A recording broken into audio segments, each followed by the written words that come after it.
whose powerful and moving story about being a fifth-generation breast cancer patient and 4-year triple-negative breast cancer survivor should inspire us all.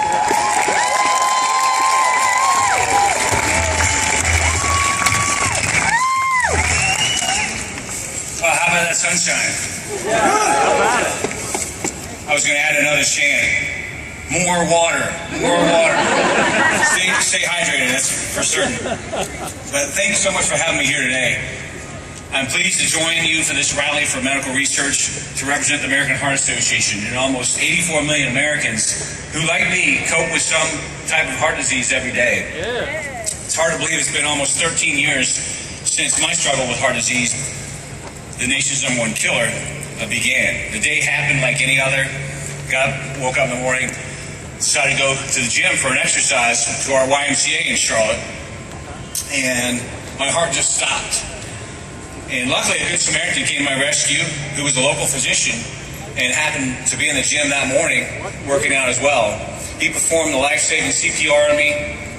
He deployed an AED that they just had a fundraiser for at the Y, and they got my heart going.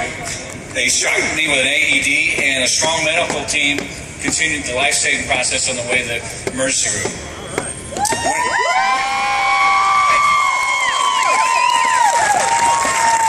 So after Representative DeLauro, there's lots of tears of joy up here, and I'm sure out there today, and this story reminds me a little bit of it. So excuse me if I break away for a second. When it happened to me, my boy was only 2 years old, and my wife and I had a newborn baby girl.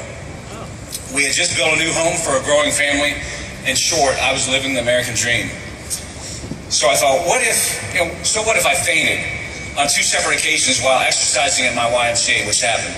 My doctors had done a full evaluation and tests, knew I had what's called hypertrophic cardiomyopathy, or enlarged heart, also known as athlete's heart.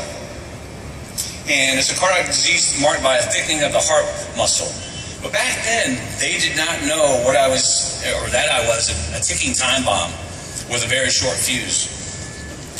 What I should have had at the time, something made possible by medical research, an ICD, which is an internal cardiac defibrillator like I have now, a battery-powered device that is implanted in people like me who are at risk of cardiac arrest. To me, it's a miracle and gadget, and because it keeps my heart beating normally, and without support for medical research, I would probably not be here today and have access to this life-threatening device that I mentioned, and I wouldn't be able to share this story with you, obviously.